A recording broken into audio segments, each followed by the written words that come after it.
I've traveled the nations of the world, and like I said, I've traveled many trips with the Prayer Strike Force team, Dr. Maurice Cirillo, of course. I've traveled also with Dr. Connie Broom. But there was something significant about the mission trip on last year. Because last year it was like, it was a launching pad for myself to launch out into the deep. I was able to get one of my spiritual sisters in the Lord and also friend.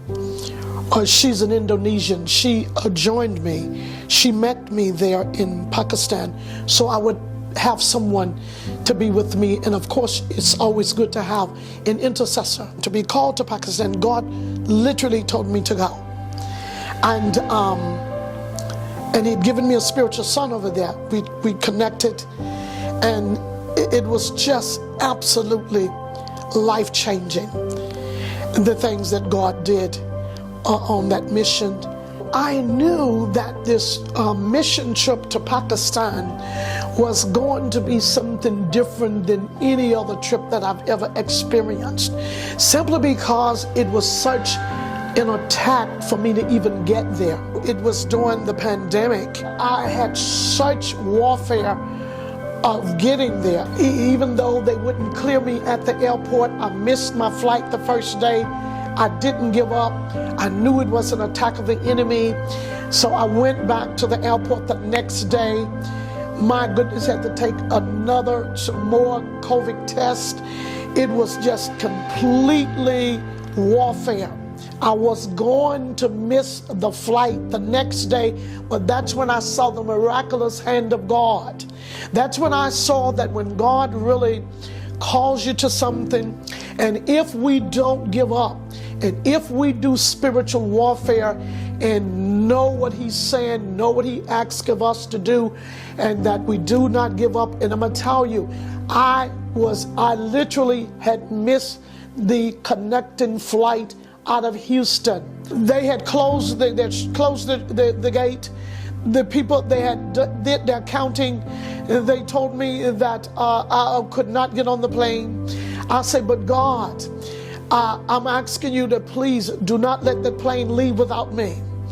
And sure enough, the lady told me, you're gonna have to go and stay overnight here in Houston. Make a long story short, I prayed, asked God to give me a miracle.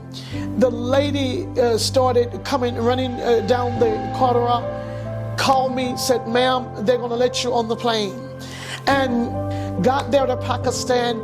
My precious son in the gospel and his father, who is a pastor, and then my dear friend, Sister Sudi, that was meeting me over there.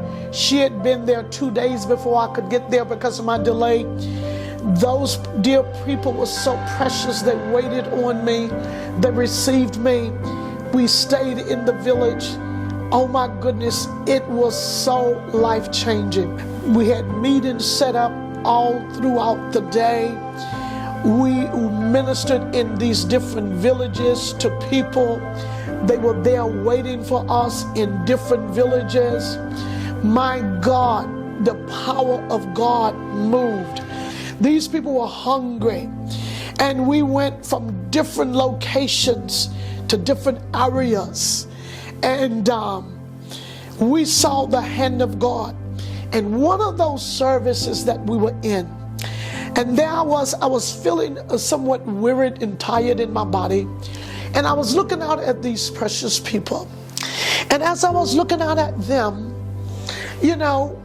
I began to feel such compassion, and the Spirit of the Lord spoke to me.